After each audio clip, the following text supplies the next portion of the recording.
अभी हम लोग 9th क्लास का चैप्टर 6 का प्रश्नावली 6.2 को हल करेंगे। इसका पहला क्वेश्चन है, आकृति 6.23 में यदि ए बी सी डी रेखा के समांतर है और सी डी रेखा ई एफ के समांतर है और y अनुपात z बराबर 3:7 है तो x का मान ज्ञात कीजिए। यहाँ देखिए ए बी रेखा है, यहाँ सी डी है, ई एफ है। इसमें कह रहा है कि ये रेखा इसके समांतर है और ये रेखा इसके समांतर है, मतलब कि ये तीनों रेखा आपस में समांतर है। ए बी सी डी के समांतर और सी डी ई एफ के समांतर, मतलब तीनों रेखा एक दूसरे के समांतर है। इसमें दिया है कोण x और ये कोण y और ये कोण z, जिसमें y और z का अनुपात दिया हुआ है। तो हम लोग यहाँ निकालेंगे।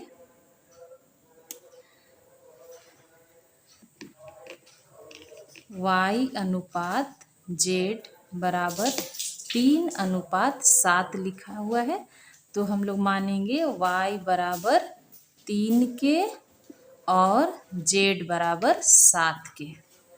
इसके बाद यहाँ पर कोण x जो है वो कोण z के बराबर होगा। क्यों होगा? क्योंकि ए बी और ई एफ समांतर है, तो जब समांतर रेखा के ये एक कोण और ये वाला कोण एक ही ओर के अंतः कोण है,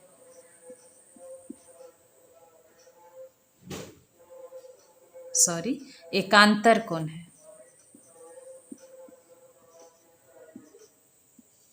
एकांतर कोण है, ये एकांतर कोण से दोनों x और z बराबर है और कोण x प्लस कोण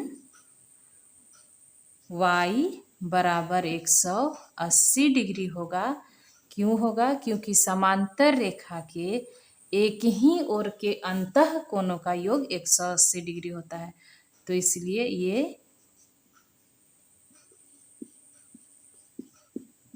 एक ही ओर के अंतः कोण है। ये समांतर रेखा के एक ही ओर के अंतः कोण है, इसलिए इतना प्लस इतना बराबर 180 डिग्री होगा। इसमें x का मान हमारे पास निकालना है, नहीं दिया है, लेकिन x का मान जो है वो z के बराबर है। तो यहाँ x और z, यहाँ देखिए z का मान दिया हुआ है हमारे पास 7 के, तो 7 के लिखेंगे, और y का मान दिया हुआ है 3 के, तो हम लोग यहाँ पर 3 के लिखेंगे बराबर 180 डिग्री। ये 7 3 10 के बराबर 180 डिग्री। यहाँ के बराबर 180/10, यानी कि के का मान हमारा निकला 18 डिग्री। इस तरह से हमारा कितना था, यहाँ y का मान 3 के था, तो 3 रहेगा और के जगह में 18 डिग्री लिखेंगे बराबर 18 × 54 डिग्री हो गया एक। फिर दूसरा है यहाँ पर z बराबर लिखा हुआ है, यहाँ z बराबर 7 के बराबर 7 गुना के जगह में 18 डिग्री, तो 18 गुने 7 करेंगे तो कितना हो जाएगा बताइए? 18 सत्ते 56, 5 7 5 12, 126 डिग्री।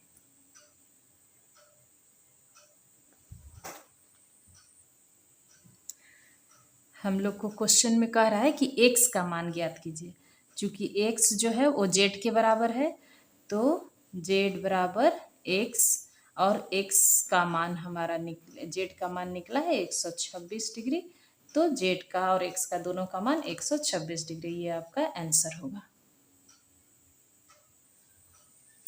क्वेश्चन नंबर 2 दिया है, आकृति 6.24 में यदि ए बी सी डी के समांतर, ई एफ सी डी के परपेंडिकुलर और कोण जी ई डी, देखिए GED, ये पूरा कोण का मान दिया हुआ है 126 डिग्री।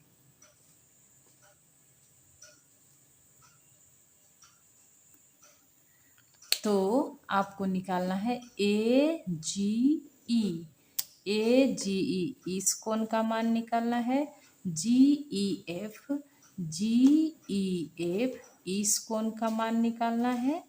और FGE, इस कोण का मान निकालना है।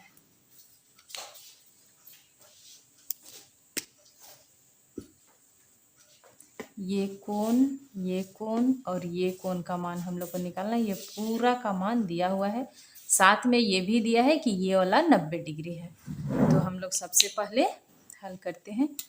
यहाँ जो कोण है दिया हुआ है हमारे पास, कोण GED बराबर 126 डिग्री, ये दिया हुआ है। लेकिन GED जो है वो दो कोणों का योग है। इसमें हमारा एक कोण है GEF और FED। यहाँ लिखेंगे कोण GEF प्लस कोण FED बराबर 126 डिग्री, ये दिया हुआ है। जिसमें GEF का मान हम लोगों को निकालना है। कोण GEF, यहाँ पर ये कोण पहले से ही परपेंडिकुलर है, मतलब 90 डिग्री है, तो इसलिए यहाँ 90 डिग्री लिखेंगे बराबर 126 डिग्री। और कोण GEF बराबर 126 डिग्री माइनस 90 डिग्री बराबर, यहाँ घटाइए 6, ये 36 डिग्री हो गया। कोण GEF का मान हमारा 36 डिग्री हुआ। ये एक ठो मान निकल गया हमारा, इस कोण का मान निकल गया। और एक चीज़, चूँकि AB जो है रेखा, AB और किसके समांतर है? CD के समांतर है। तो ABCD समांतर है ये रेखा, और इसको तीसरी रेखा प्रतिच्छेद कर रही है। तो ये वाला कोण और ये पूरा कोण अंतः एकांतर कोण से बराबर होगा। तो ये पूरा कोण 126 डिग्री दिया है, तो ये वाला कोण भी 126 डिग्री होगा।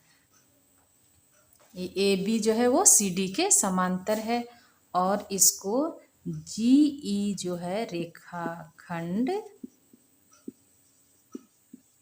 प्रतिच्छेद कर रही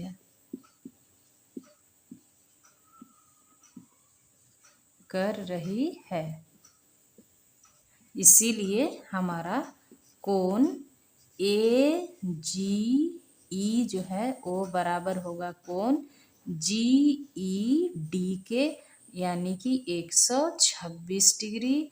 यहाँ पर लिखेंगे एकांतर कोण से अंतः एकांतर कोण, अंतः एकांतर कोण, ये दोनों लाइन के अंदर में है और एकांतर कोण है, इसलिए ये बराबर होगा। तो दूसरा आपका आंसर ये भी है। और एक कोण, इस कोण का मान पूछ रहा है। हम लोग शुरू में देखिए AGE का मान यहाँ निकल गया, GEF का मान यहाँ निकल गया। अब हम लोग का मान एक बच गया है FGE, इसका मान निकालना है। यहाँ देखिए हम लोग इस कोण का मान निकाल लिए हैं, चूँकि पहले ही निकाल चुके हैं। कोण AGE का मान हम लोग अभी अभी निकाले, 126 डिग्री निकाले हैं। तो यहाँ पर हम लोग ये कोण और इस कोण को लेंगे। कोण AGE प्लस कोण यहाँ से लीजिए EGF, या जैसे इसमें लिखा है कि FGE, तो FGE ये जोड़ करके 180 डिग्री होगा, क्योंकि ये दोनों कोण रैखिक युग्म बना रहे हैं। तो यहाँ लिखेंगे रैखिक युग्म।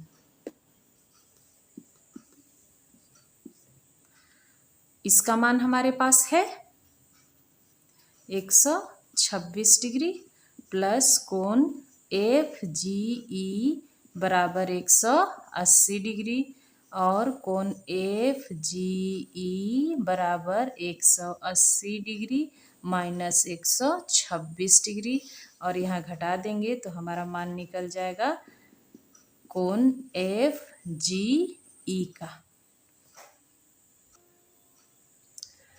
10 में से 6 जाएगा 4, यहाँ बच गया 7, 7 में से 2 जाएगा तो 5, ये 54 डिग्री। ये एक आंसर आपका हुआ। इस तरह से तीनों कोण का मान हम लोग निकालिए। इस कोण का मान 126 डिग्री और इस कोण का मान 36 डिग्री और इस कोण का मान 54 डिग्री। इस तरह से दूसरा प्रश्न भी आपका हल हुआ।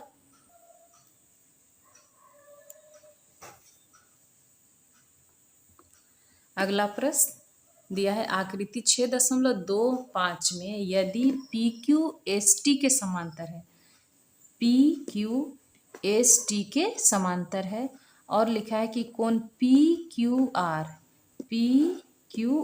ये कोण 110 डिग्री और आर एस टी 130 डिग्री है, तो ज्ञात कीजिए कोण क्यू आर एस। हम लोगों को ये कोण निकालना है, इस कोण का मान क्या होगा निकालना है। तो सबसे पहले हम लोग कहेंगे यहाँ दिया हुआ है कि ये वाला जो रेखा है वो इस रेखा के ऐसे समांतर है। हम लोग इस रेखा या इस रेखा के समांतर एक आर से होते हुए एक रेखा खींचेंगे, आर बिंदु से होते हुए जाएगा ऐसा।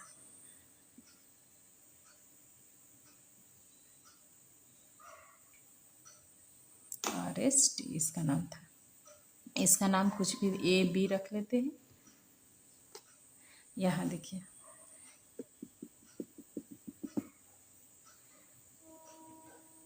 हम लोग देख रहे हैं ये रेखा और ये रेखा, तीनों रेखा एक दूसरे के समांतर। तो हम लोग क्या काम किए हैं इसमें कि ए आर बी एक रेखा है जो पी क्यू के समांतर है। ए आर बी जो किसके समांतर है, पी क्यू का एस टी का, मतलब आर से होते हुए एक रेखा खींचे हैं जिसका नाम ए बी है। तो ये रेखा जो है वो समांतर हो गया इन दोनों रेखा के। तो लिख देंगे आर बिंदु से होते हुए एक रेखा खींचेंगे।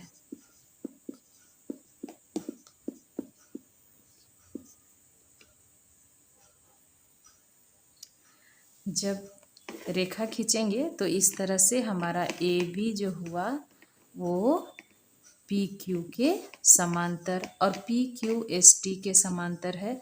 तो इस तरह से तीनों रेखा हमारा आपस में समांतर हो गया। अब देखिए ये और इस रेखा को ए बी और पी क्यू को कौन रेखा कट कर रही है, क्यू आर। चूंकि ए बी रेखा के समांतर पी क्यू है और इसको एक तीसरी रेखा, एक अन्य रेखा यानी क्यू आर प्रतिच्छेद करती है।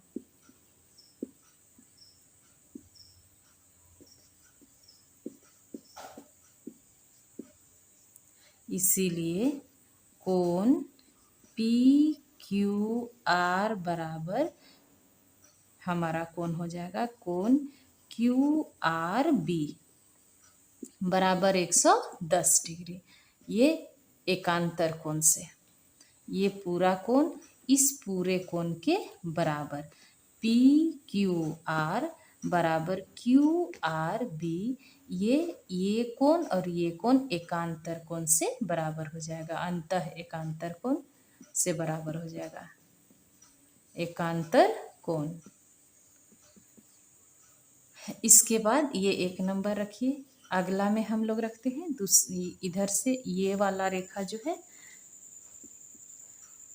सेम है कि ए बी जो है वो रेखा एस टी के समांतर है और इसको एक अन्य रेखा एस आर जो है वो प्रतिच्छेद करती है। एस आर रेखा जो है वो प्रतिच्छेद करती है। तो इसलिए फिर हमारा कोण, यहाँ कोण लिखेंगे, इधर से ए या आर एस टी जो होगा, आर एस टी बराबर हो जाएगा, इधर से ये रेखा प्रतिच्छेद कर रही है तो ये वाला पूरा कोण और ये वाला पूरा कोण बराबर हो जाएगा। तो कोण ए आर एस बराबर 130 डिग्री दिया हुआ है। यहाँ भी एकांतर कोण से ये दोनों कोण बराबर हो जाएगा, एकांतर कोण। इसको समीकरण नंबर 2 रखेंगे। और अब हम लोग देखेंगे कि यहाँ से यहाँ तक का कोण और यहाँ से यहाँ तक का कोण का मान है। हम लोगों को ये वाला कोण का मान पूछ रहा है जो 2 बार आया है, मतलब ये पूरा का जोड़ और ये पूरा का जोड़ हमारा 180 से ज़्यादा होगा, क्योंकि ये पूरा हमारा 180 डिग्री होता है। तो हम लोग लिखते हैं कोण ए आर क्यू प्लस कोण क्यू, ऐसे भी लिख सकते हैं, और नहीं तो आपके पास जो पूरा पूरा मान दिया है उसको भी लिख सकते हैं। तो ए आर क्यू यहाँ लिखिए, नहीं तो सीधा सीधा लिखिए ए आर एस, जो दिया है उसी को लिखिए, ए आर एस प्लस कोण Q R S, Q R sorry नहीं, यहाँ लिखा है, हाँ, क्यू आर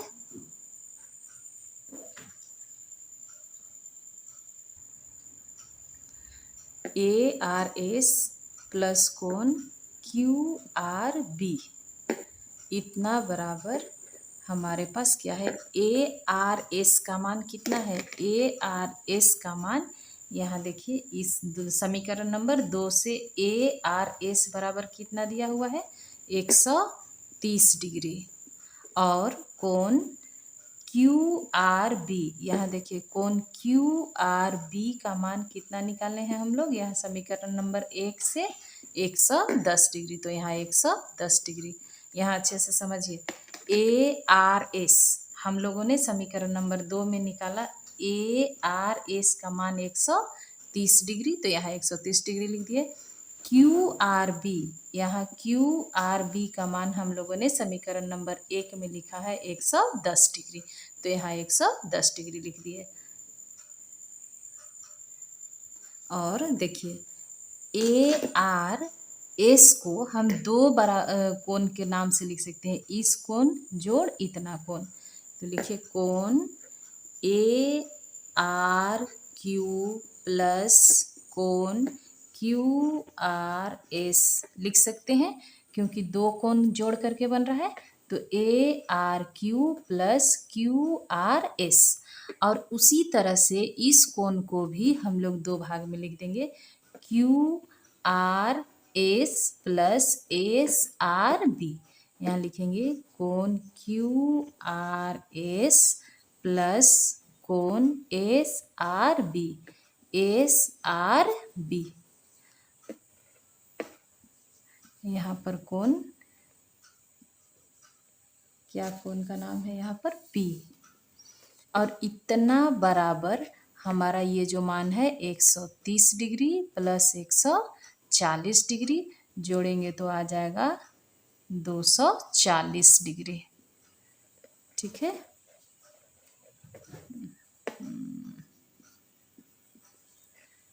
यहाँ 240 डिग्री। अब देखिए ए आर क्यू, ए आर क्यू, ये वाला कोण Q R S, Q R S ये वाला मान, ये 2 हो गया, और प्लस ये वाला मान जोड़ देंगे R S B, R S B, ये 3 मान जोड़ने से ये एक रेखा पर बना हुआ कोण है, तो 180 डिग्री के बराबर हो जाएगा। तो यहाँ लिखेंगे कोण ए आर क्यू प्लस कोण क्यू आर एस प्लस इसको लिख दीजिए एस आर बी। कोण छूट रहा है, यहाँ भी कोण छूट गया, कोण एस आर बी, और एक ये बच गया है, इसको यहाँ लिख देते हैं कोण क्यू आर एस बराबर जितना दिया हुआ है बराबर में 240 डिग्री है, तो 240 डिग्री लिख दिए। उसके बाद ये तीनों का मान हमारा 180 डिग्री के बराबर होगा, क्योंकि आर जो है वो ए बी रेखा का एक बिंदु है, तो एक बिंदु के एक रेखा पर बना हुआ कोण 180 डिग्री के बराबर होता है। तो यहाँ पर हो जाएगा 180 डिग्री प्लस कोण क्यू आर एस बराबर 240 डिग्री, और कोण क्यू आर एस बराबर 240 डिग्री माइनस 180 डिग्री। यहाँ से यहाँ तक के लिए मान लिखे हैं, चूँकि और नहीं, इसलिए अब लास्ट घटा दीजिए। कोण क्यू आर एस का मान 0 में से जाएगा 0, यह 4 है, 14 में से 8 जाएगा तो 6, यह 1 में से गया 0, यानी 60 डिग्री मान। ये आपका आंसर होगा, यही पूछ रहा था। अच्छे से समझ लीजिए, पहले हम लोग इस पूरा कोण को इस कोण के बराबर किए, फिर इधर से ये वाला कोण इस कोण के बराबर किए, दोनों कोण का मान जोड़ दिए, तो इसका मान 130 डिग्री और इधर वाला का 110 डिग्री। फिर हम कोण को दो पार्ट में लिखे हैं, जैसे दो कोण जोड़ के हैं तो वैसे ही इसको लिखे A R Q plus Q R S, और इधर वाला कोण को लिखे Q R S plus S R B, और इसका मान 140 के बराबर 240 के बराबर यहाँ जोड़ दिए, तो फिर ये कोण और ये कोण मिल करके 180 डिग्री कोण बनाएगा, इसलिए यहाँ 180 डिग्री लिखे और प्लस क्यू आर एस, इसको इधर भेज देंगे, घट जाएगा, आपका आंसर आएगा 60। यानी इस तरह से आपका इस बीच वाले कोण का मान निकल गया 60 डिग्री। क्वेश्चन नंबर 4, आकृति 6.26 में यदि ए बी सी डी के समांतर है, यहाँ ए बी ये रेखा है, सी डी के समांतर है, और दिया है कि कोण ए पी क्यू इसका मान 50 डिग्री, और कोण पी आर डी का मान 127 डिग्री है, तो एक्स और वाई का मान ज्ञात कीजिए। यहाँ एक्स है, यहाँ वाई है। तो सबसे पहले हमारे पास दिया हुआ है कि ए बी जो है वो सी डी के समांतर है, और इसको कौन रेखा प्रतिच्छेद कर रही है, पी क्यू रेखाखंड प्रतिच्छेद कर रही है।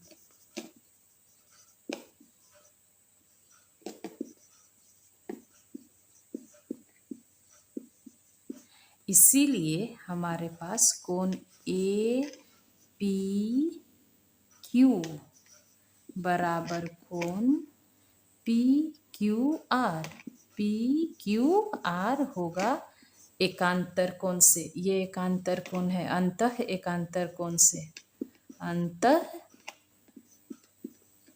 एकांतर कोण से। तो इसीलिए कोण, इस कोण का मान दिया हुआ है हमारे पास, ए पी क्यू का मान है 50 डिग्री और इस कोण का मान है x। तो इसीलिए हमारा x बराबर 50 डिग्री आंसर। दूसरा है y का मान निकालना है। y का मान कितना होगा, चूँकि यहाँ पर A B Rekha C D के समांतर है और इसको एक अलग रेखाखंड है पी आर जो कि इसको प्रतिच्छेद कर रही है, तो लिखेंगे चूँकि A B Rekha C D के समांतर है और पी आर रेखाखंड प्रतिच्छेद करती है, कर रही है, इसीलिए हमारे पास कोण ए पी आर बराबर कोण पी आर डी बराबर 127 डिग्री होगा। यहाँ न भी लिखे, नीचे लिख देते हैं। ये कोण, ये पूरा वाला कोण इस पूरे कोण के बराबर, ये भी अंतः एकांतर कोण से, अंतः एकांतर कोण है, इसलिए ये दोनों बराबर होंगे। तो यहाँ ए पी आर को हम दो भाग में 50 प्लस वाई, यहाँ 50 और इधर लिखते हैं 50 डिग्री प्लस वाई बराबर, इसका मान दिया हुआ है 127, तो 127 डिग्री लिखेंगे। और इस 50 को बराबर के इधर भेज देंगे, तो y बराबर 127 डिग्री माइनस 50 डिग्री, घटा दीजिए, y का मान आ जाएगा।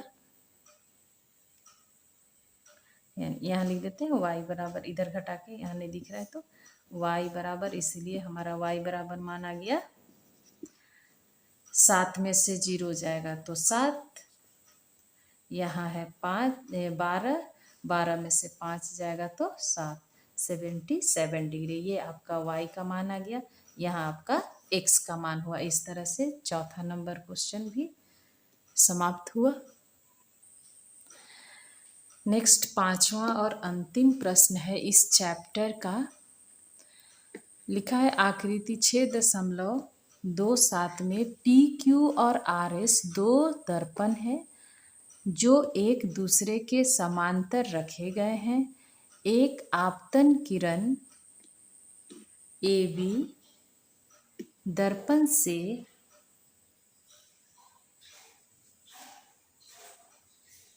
B पर टकराती है और परावर्तित किरण पथ BC पर चलकर दर्पण RS से C पर टकराती है तथा पुनः CD के अनुदिश परावर्तित हो जाती है। सिद्ध कीजिए कि AB CD के समांतर है।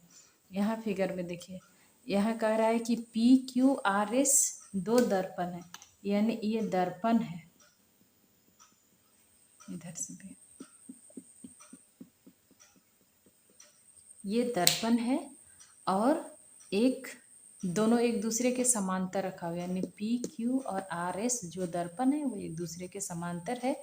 एक आपतन किरण, एक आपतित किरण है, यहाँ आपतन किरण लिखा है, आपतित किरण है जो यहाँ आती है और PQ दर्पण B पर टकरा करके और वह इधर आ जाती है, परावर्तित होती है। टकराने के बाद परावर्तित होगी और दोबारा आकर के दूसरे दर्पण पर C बिंदु पर टकराएगी और यहाँ से फिर ये परावर्तित हो जाएगी इधर। तो इसमें हम लोगों को प्रूव करना है कि AB, सिद्ध करना है कि AB जो है वो CD के समांतर है। तो सबसे पहले समझिए, यहाँ पर हम लोग पढ़े हैं इससे पहले फिजिक्स का चैप्टर में कि जब भी कोई प्रकाश की किरण किसी सतह से टकराती है तो वो वापस उसी माध्यम में चली जाती है, लेकिन डायरेक्शन अलग अलग होता है, दिशा अलग अलग होता है। और इस किरण को, आने वाली किरण को आपतित किरण और जाने वाली किरण को परावर्तित किरण कहते हैं। और इनके बीच एक काल्पनिक रेखा हम लोग खींचते हैं परपेंडिकुलर, जिसका नाम होता है अभिलंब। इसको हम लोग नॉर्मल n से दर्शाते हैं, अभिलंब। और उसमें हम लोग पढ़े हैं कि आपतित किरण और अभिलंब के बीच जो कोण बनता है उसको आपतन कोण कहते हैं, और अभिलंब और परावर्तित किरण के साथ में जो कोण बनता है उसको हम लोग परावर्तन कोण कहते हैं और R से दर्शाते हैं। ये भी पढ़े हैं कि ये I और R जो आपतन कोण और परावर्तन कोण है वो हमेशा बराबर होता है। ये हम लोग प्रकाश के परावर्तन के नियम में ही पढ़े हैं। ये नियम ही है कि I और R दोनों बराबर होगा। तो उसी तरह से यहाँ पर हम लोग इस B पर एक अभिलंब खींचेंगे जिसका नाम N1 देते हैं। और उसी तरह से यहाँ भी एक अभिलंब खींचेंगे जो 90 डिग्री का कोण यहाँ भी बना रहा है, ऐसे यहाँ भी बनाएगा 90 डिग्री का कोण, और इसका नाम N2 देते हैं। अब इसमें देखिए ये वाला कोण यहाँ से गया और यहाँ हम लोग अभिलंब खींचे हैं, तो आपतन कोण और अभिलंब के बीच जो कोण बनेगा वो I होगा, और अभिलंब और परावर्तित किरण के साथ जो कोण बनेगा वो R होगा। उसी तरह से यहाँ भी ये आपतित किरण, इस सतह के लिए ये जो है वो आपतित किरण होगा, तो यहाँ आया, तो आपतित किरण और अभिलंब के बीच I कोण बनेगा, और परावर्तित किरण और अभिलंब के बीच R कोण बनेगा। अब परावर्तन कोण जिसको R से हम लोग दर्शाएंगे। अब इसमें हम लोगों को देखना है, ये जो इसके ऊपर 90 डिग्री कोण बना रहा है, ये भी इसके ऊपर 90 डिग्री का कोण बना रहा है। तो ये जो इस सतह दोनों समांतर है और इस पर 90 डिग्री का, जैसे ये समांतर है और इस पर 90 डिग्री का हम इधर से एक अभिलंब खींचे हैं और इस सतह पर भी एक 90 डिग्री, तो जब इसको आगे की ओर बढ़ाएंगे तो ये दोनों रेखा भी एक दूसरे के समांतर हो जाएगा। ये 90 डिग्री है, ये भी 90 डिग्री है, तो ये दोनों रेखा समांतर हो गया। जब समांतर हो जाएगा ये दोनों रेखा N1 और N2, और इस पर देखिए BC जो है एक रेखा है जो ऐसे इसको प्रतिच्छेद कर रही है, B है और ये C है, प्रतिच्छेद कर रही है, तो क्या हो जाएगा, ये वाला कोण और ये वाला कोण बराबर हो जाएगा, यानी कि यहाँ का R और यहाँ का I बराबर हो जाएगा। जब बराबर हो जाएगा ये कोण, तो हम लोग पहले ही लिखे कि पढ़े कि I और R आपस में बराबर होता है, यहाँ भी I और R आपस में बराबर होता है। तो यहाँ क्या हो जाएगा, जब ये कोण इस कोण के बराबर हो गया, मतलब कि ये पूरा कोण और ये पूरा कोण बराबर हो गया। जब ये दोनों कोण बराबर हो जाएगा तो ये ऐसे है ना, इधर से आ रहा है AB, फिर इधर से जा रहा है, यहाँ CD है, इधर में AB है, तो ये वाला कोण और ये वाला कोण बराबर हो गया। इसका मतलब एकांतर कोण बराबर है, तो AB और CD क्या होगा, समांतर हो जाएगा। यही हम लोग को प्रूफ करना है। अब इसको लिखना है, लिखिए। सबसे पहले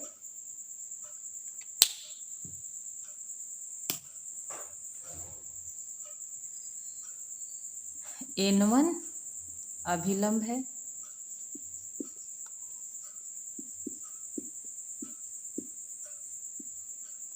और N2 भी एक अभिलंब है,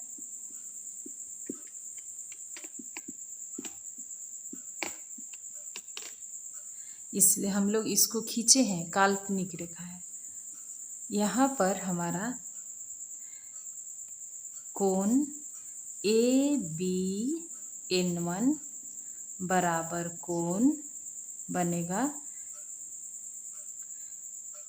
CBN1, ये हमारा बराबर होगा प्रकाश के परावर्तन के नियम से। कोण ये I है और ये कोण R है, तो I और R दोनों बराबर होता है, तो हम लोग इसको x मान लेते हैं, तो इतना बराबर हम x लिख दे रहे हैं। ये हो गया एक नंबर।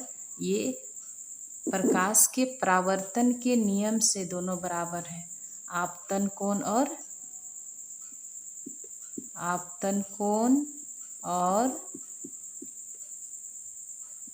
परावर्तन कोण।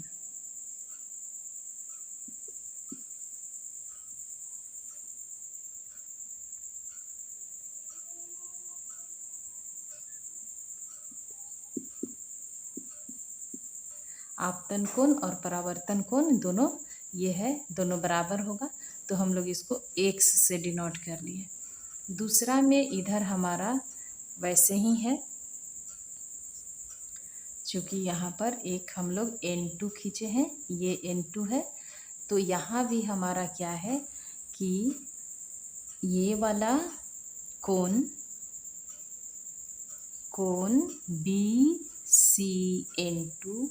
BCN2 बराबर कोण सेम वैसे ही DCN2, DCN2 ये भी हमारा उसी से होगा। ये आपतन कोण, ये परावर्तन कोण, ये दोनों कोण आपस में बराबर होगा। इसको हम लोग y से डिनोट कर देते हैं। जैसे ये y है, ये भी y है, तो इसको हम लोग y से डिनोट कर दिए। मान लिए कि ये y है, लेकिन ये भी वही है, आपतन कोण और परावर्तन कोण है तो बराबर होगा। ये प्रकाश का परावर्तन का नियम है, तो सेम वही ऊपर वाला ही आपतन कोण और परावर्तन कोण है, इसलिए ये दोनों बराबर होगा। अब यहाँ पर हम लोग देखेंगे कि N1 और N2 दोनों हम लोग इस रेखा पर 90 डिग्री का कोण बनाए हैं। यहाँ भी, यहाँ 90 डिग्री का कोण बना है, यहाँ भी 90 डिग्री का कोण बना है। और जबकि पहले से ही है कि RPQ जो है वो RS के समांतर है, और इस पर हम लोग 90 डिग्री का कोण दोनों का खींचे हैं। तो N1 यानी कि BN1 और CN2 जो होगा वो क्या हो जाएगा, यहाँ C लिख दीजिए अच्छा से। CN2 जो है वो समांतर हो जाएगा, क्योंकि दोनों का एकांतर कोण बराबर है, 90 डिग्री का कोण है, तो इसलिए ये कोण 90 डिग्री, ये भी कोण 90 डिग्री, तो ये एकांतर कोण से ये दोनों कोण बराबर होगा। इधर से ये कोण, इधर से ये कोण एकांतर कोण हो जाएगा और दोनों बराबर हो जाएगा। तो ये जब 90 डिग्री है तो हमारा ये वाला दोनों रेखा समांतर हो गया। जब समांतर हो गया तो इस रेखा को कौन रेखा प्रतिच्छेद कर रही है, BC रेखा खंड प्रतिच्छेद कर रही है। BC रेखा क्या कर रही है, इसको प्रतिच्छेद कर रही है। इसीलिए हमारा हो जाएगा कोण जब प्रतिच्छेद कर रही है, हम पहले ही बताए ऐसे ऐसे है, ये हमारा B हुआ, ये N1 हुआ, ये हमारा N2 है और ये हमारा C है, और यहाँ इसको ऐसे प्रतिच्छेद कर रही है। तो ये वाला कोण और ये वाला कोण, यहाँ X है, यहाँ Y है, तो ये दोनों कोण आपस में बराबर हो जाएगा एकांतर कोण से। तो इसलिए लिखेंगे कोण N1BC बराबर कोण BCN2 ये हो जाएगा हमारा किससे, अंतः एकांतर कोण से, अंतः एकांतर कोण से, एकांतर कोण हो गया। इसलिए हमारा कोण X और Y भी बराबर हो गया, इसलिए कोण X बराबर कोण Y। अब ये दोनों बराबर हो गया, इसीलिए हमारा क्या हो जाएगा, ये पूरा कोण, इसीलिए